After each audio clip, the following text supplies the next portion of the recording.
Welcome, I'm Eileen Mason. This is another local World War II history. It's about two brothers, Tony and John Marsella. It is the final chapter of a historical series for which the catalyst was the Kemper Memorial Park and Monument at Mamaroneck High School. Anyone who has participated in a significant war event has a vested interest in establishing and maintaining a memorial dedicated to those who lost their lives in that event. And each year at that memorial, it is customary to venerate those who died with an official ceremony which includes relatives and friends. Of the 5 preceding local historians, all can claim a relationship with at least one family named on the Kemper Monument. For Tony Marsella, the names on that monument are as meaningful today as they were 60 years ago, when the Memorial Park, which honors 99 residents of the school district, was created. The Memorial Park became part of the school district when the land, purchased and developed as a park by members of the Kemper family, was donated by them on the day of dedication, May 1947.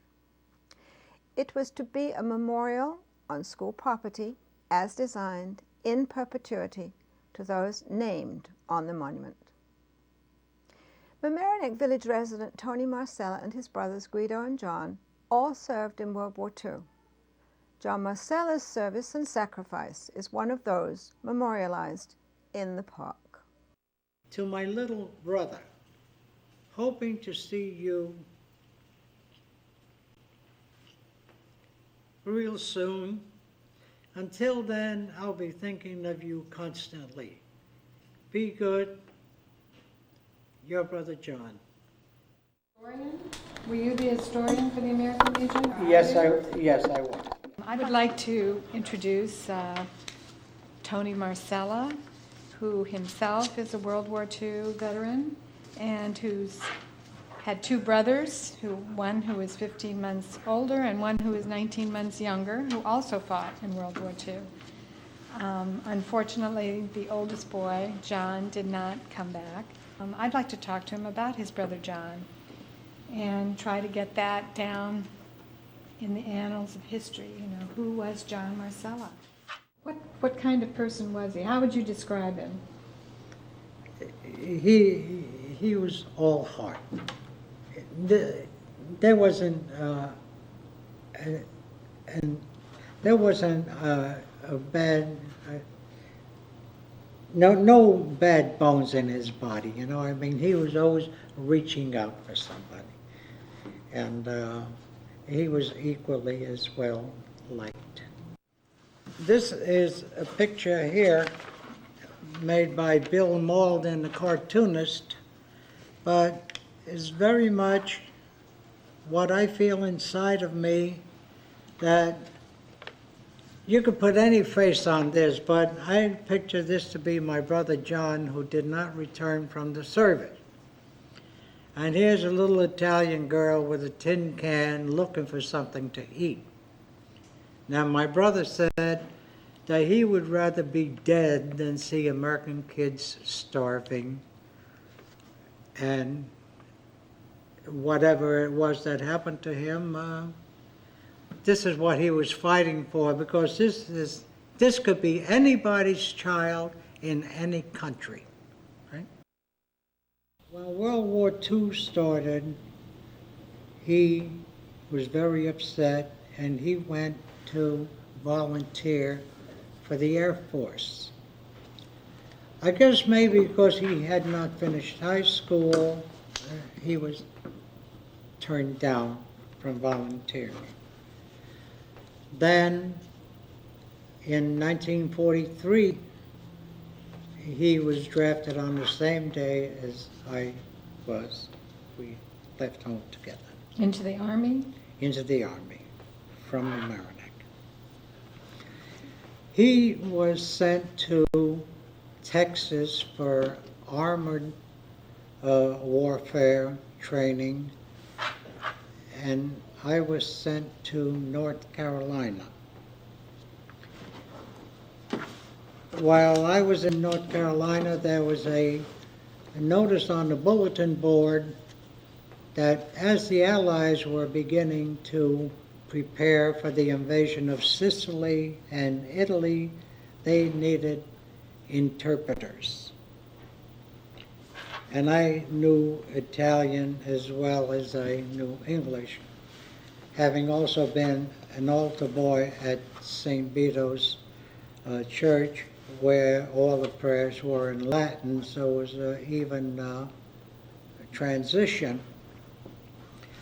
So I put my name on the list, and of 120,000 men at Fort Bragg, North Carolina at the time, I was singled out to go to Pennsylvania for special training,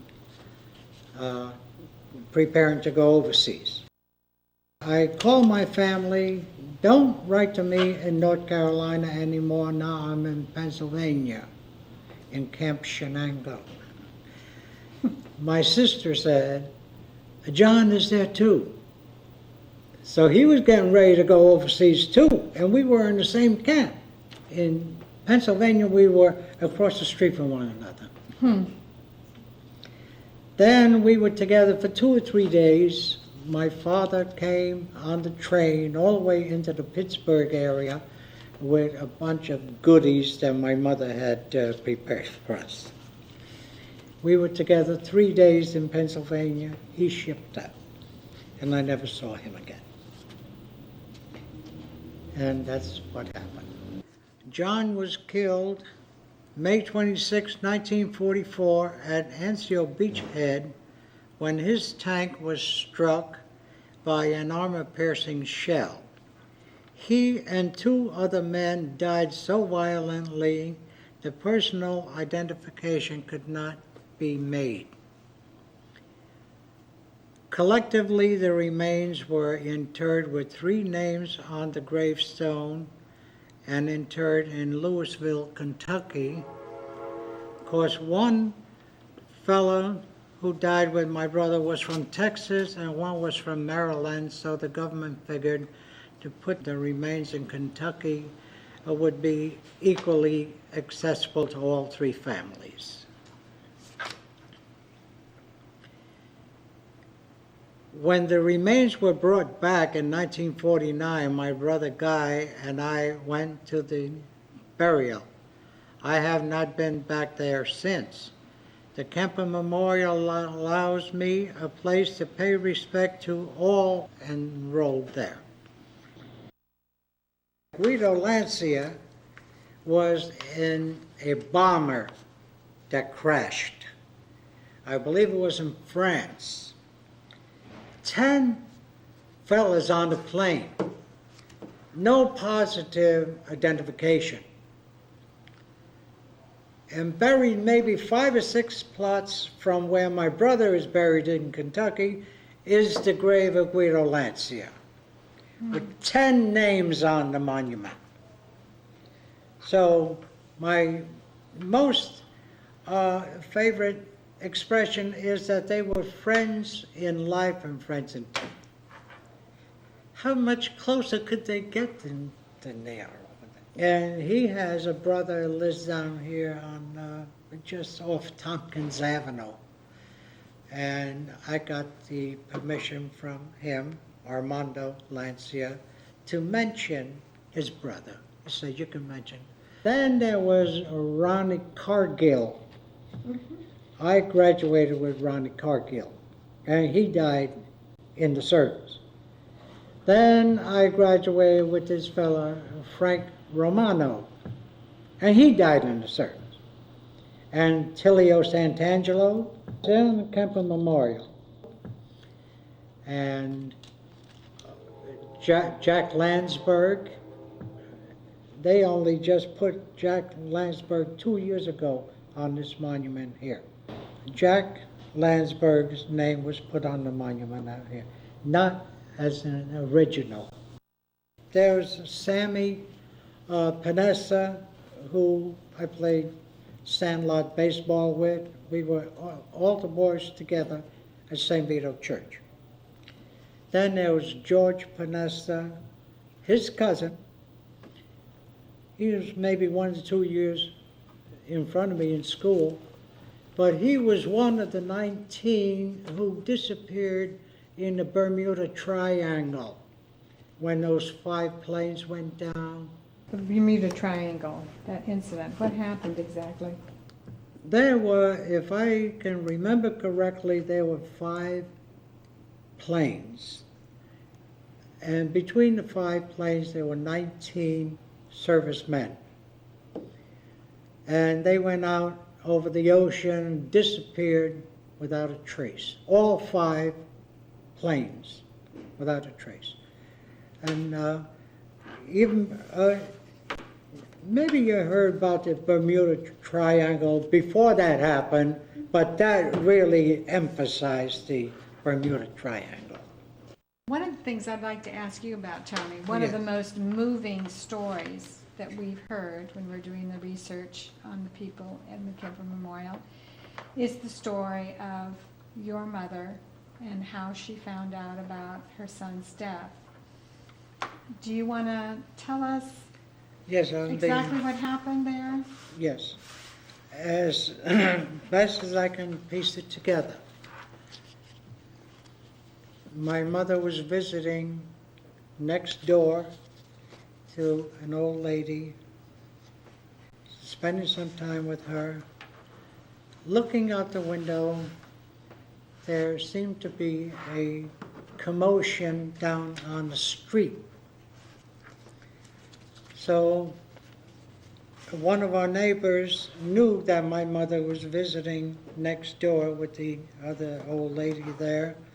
And she says, Maria, ven, telegram. So my mother says she doesn't know how she got down all those steps. The Western Union person said, you Mrs. Marsella? Yes, your son got killed in the war. Right out in the middle of the street. And from that time, the people could hear her screaming from 2 blocks away. And then my mother, to this, well, she's deceased, but she never remembers how she got back into the house. Then my cousin Mary Marsella, when she saw what happened, she said that there should be a better way of a family being notified losing a member in the service. From that point onward, to the best of my recollection, they would go to the clergy first and advise the churches or synagogue or whatever, and then the clergy person or the rabbi would bring the news to the family. And it didn't happen until my mother went through that situation. Yeah, that's, I'd heard that was one of the things that, or one of the events that motivated a change in policy on the part of the War Department. Yes. And what is interesting is in this community, your mother wasn't alone. As we're talking to different people, there were other, Mrs. Roma, screams were heard by the next door neighbors, and there was a mother who collapsed outside of the grocery store on Chatsworth Avenue. Her husband came to find her, and her husband told her the news. So I guess no matter how you get the news, it's going to be devastating. Yeah. But certainly a change of policy was in order for the telegram boy. That did not work. That was not appropriate.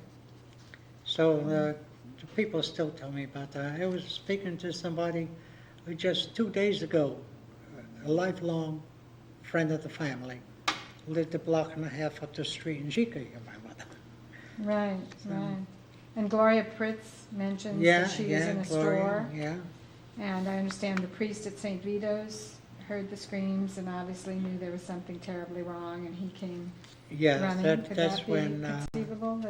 and that was the beginning of the notifications. Mm-hmm.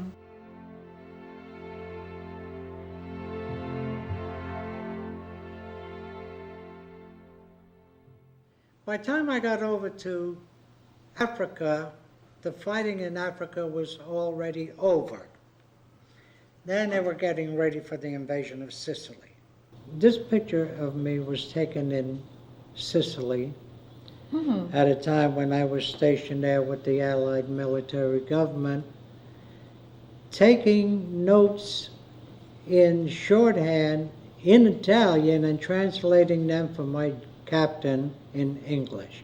Wow. That was what I was doing. Fighting was still going on, and some of our guys were being shot at.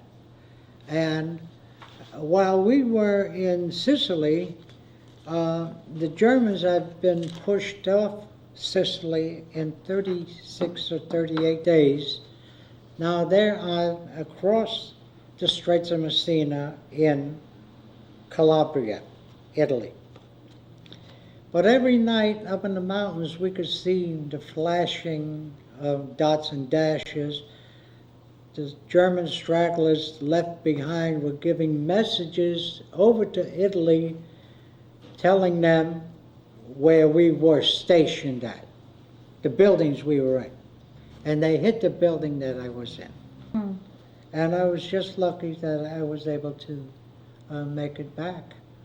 Then when I got over to Italy, I continued to do the same work. Then there was this terrible battle in World War II in Cassino.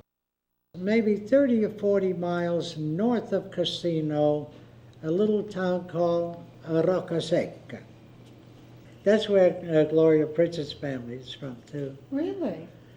So what happened, my mother and a lot of relatives from Mount Vernon had not heard from the people in Italy because the mail wasn't running. Of course, they were the enemy.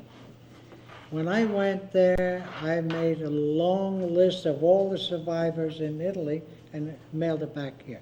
Then these people knew that people over there were okay. So then that was 4 or 5 days I stayed with my mother's family. And at the beginning, they didn't know. I said to them, I could speak Italian the way I speak English. I said, I'm your nephew. And how do we know that you're our nephew? Then I took out a picture of my mother. All hell broke loose then. And what the Italians, what they said, well, we shot up in the air because we thought we might be killing our cousin.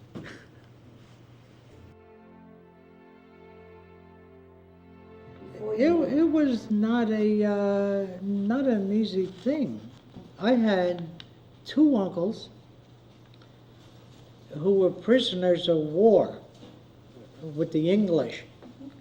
And one of my uncles had 2 of his sons were also with him, and they were a prisoner of war camp. When the prisoner of war trains came by where we were, and the German prisoners were in those trains, they had a machine gun on top of the first car of the train and on top of the last car. And just a slit open where who was lucky enough to be near the slit could look out. But the Germans, they were boxcars full of Germans, and most of them would never see the light of day. By contrast, the prisoner of war trains that had the Italian prisoners on, the cars were open, their legs were dangling over the side of the car, and they're singing in Italian, knowing that they were being sent from Africa. They were coming to the States as prisoners to release American soldiers to go back over there and fight. So they would get these ships, bring them loads of American soldiers to Europe, and come back full of Italian prisoners. And they were very, very sad when the war was over, because they had to go back home. What did they do while they were here? They say like maybe kitchen work. Oh, for the military? Yeah, and a lot of these Italian prisoners, they met American girls. They got together, and when the war was over that the Italian prisoners had to go back, they didn't want to go back. I was discharged in 1945. When I got back to the States, the war was still going on with Japan. Mm-hmm. Now, I was going to be home for 45 days. Then they were going to send me to the Pacific. But while I was, before they could send me to the Pacific, the Japanese surrendered. So I didn't have to go. So 1 week after I went back to Camp Upton, I was discharged. I got discharged in October of 1945.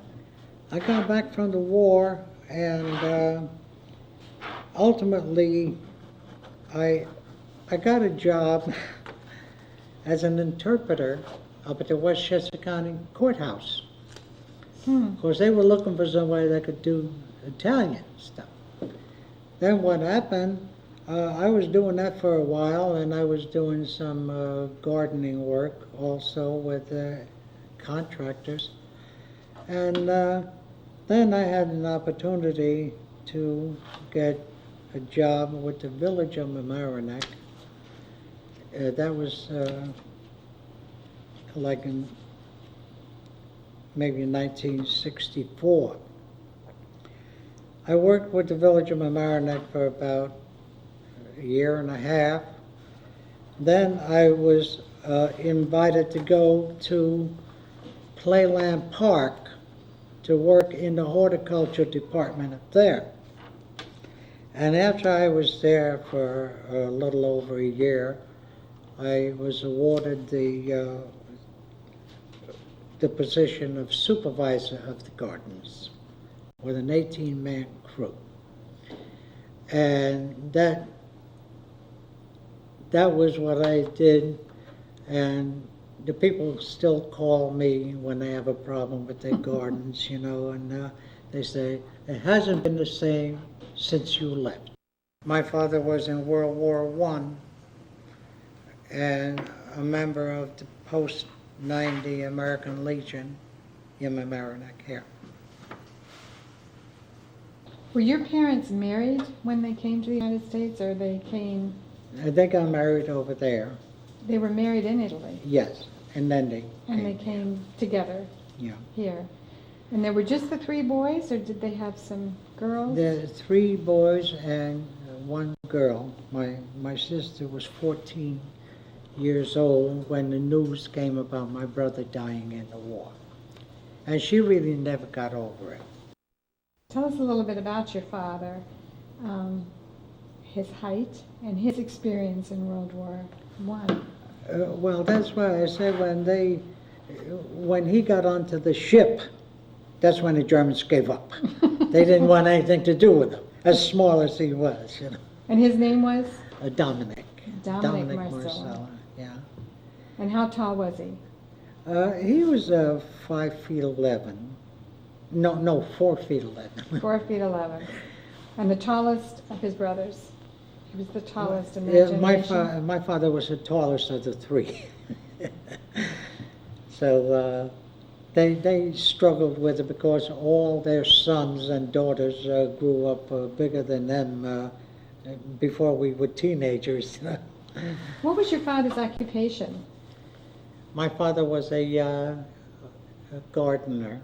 He was a gardener at Quaker Ridge Golf Club, and did other places in Orienta. And he was very good at what he did, and everybody was after him to do their gardening for them, but I mean, he could only do so much, you know. My father was a World War I veteran, so he got a little bit of a pension where the Den of Antiquity is now, was an A&P. Oh. And when we had a wagon with 4 different size wheels on it. My mother would come down to the A&P and shop, and we'd put the groceries on that wagon and go home again. We did that about once a month or something like that. My father used to collect welfare as a World War I veteran. They would give like prunes and oatmeal and corned beef in the cans, and everybody used to, almost everybody, subsisted by what they got here. Anybody whose mother or father were in a depression used to have these corduroy clothes, and they were like a brown in color. And either, if you were a little older, you got the long pants. If you were a little younger, you got the knickers. But in those days, you're going through the halls in the schools, and you could hear the corduroy. Nobody could sneak up on you in those days if they were wearing corduroy. While I'm thinking about it, I have to say the most memorable thing that I remember is in 1937. I was a student in Mamaroneck Junior High School. They call it the high school now. But there was a big commotion going on outside. Everybody runs out, and here's the Zeppelin, the Hindenburg, flying over Mamaroneck Junior High School. I don't know how much later it crashed. So that's the one thing, especially that I remember, the Hindenburg, you know.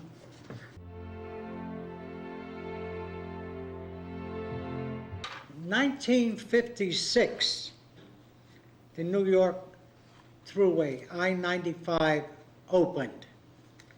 But before I-95 opened, all the traffic that is now on I-95 going through to New England passed on Boston Post Road. All the trailer trucks and cars. Of course, Route 1 goes from New England all the way to Key West, all the way down, right by here, right, all that stuff. So that's what I remember.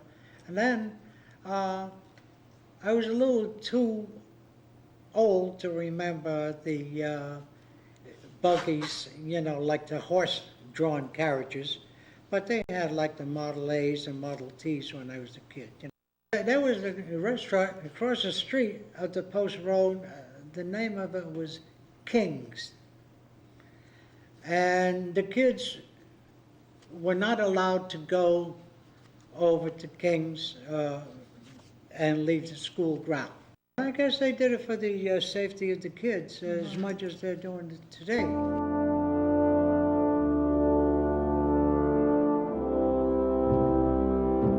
I went with the VFW a few times to Hommock's school at the time when they were coming up with World War II. There was John Quadrini, rest his soul. Oh, yeah.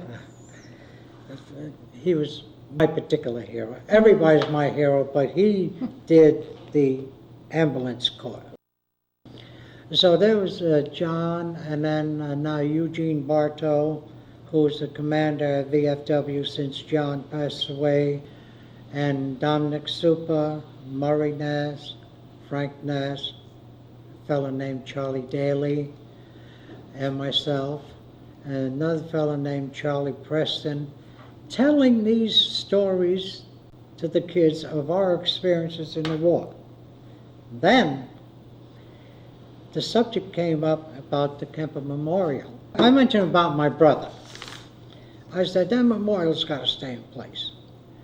Then the teacher assigned each of the kids somebody who was at the school talking to them for them to write to.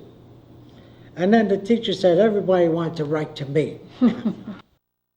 So what happened in that case, a couple of the kids wrote to me and they said, I told My parents said, you came and talked to the kids, and I told them to vote against the budget.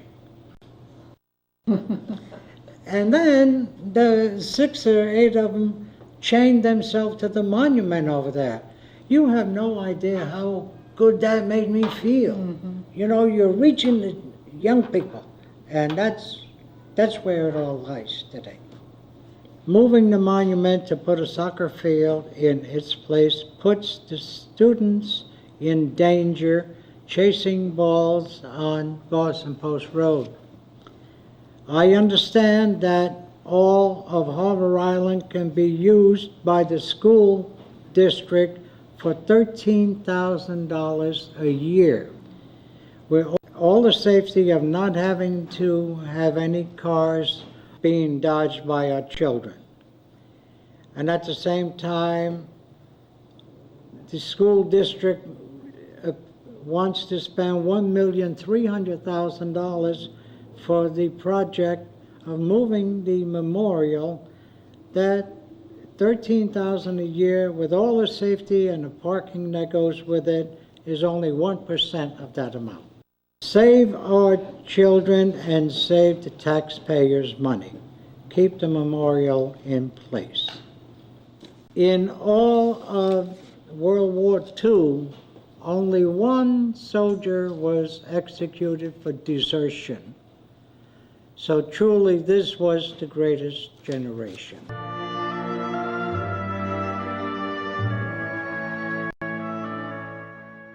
When did he give you this photograph? Or he mailed it to you? In January 1944, and he died in May of 44. In other words, he was already over at Anzio Beachhead. And the inscription in the back was, "To my little brother, hoping to see you real soon. Until then, I'll be thinking of you constantly. Be good, your brother John." See, it's not an easy thing to talk about a sibling, especially if they come back from the war. But I find the strength because my brother and I, our hearts beat as one, especially when we went into the service together, especially when we met over there. Who ever thought that would be the last time I would see him? This is a Purple Heart medal awarded posthumously to my brother. I feel if things were reversed and I didn't come back and my brothers did, that they would be fighting for me the way I'm fighting for them. The music that you can hear behind my voice is Catalby's In a Monastery Garden. It was played at the dedication ceremony in 1947. There are still other residents with strong connections to the memorial who have strong feelings about leaving it the way it is. Yes, it needs some TLC, and the Kemper Park Preservation Fund seeks to remedy this. Our South Shore community has a long history, and the origins of this memorial park reflect a unified community spirit. It may not be another Gettysburg or Pearl Harbor, but just look at a map of the homes of those local names. They came from everywhere and every background. The park is a simple space, a place of honor for young lives lost. What could be more appropriate? I'm Eileen Mason. Thank you for watching.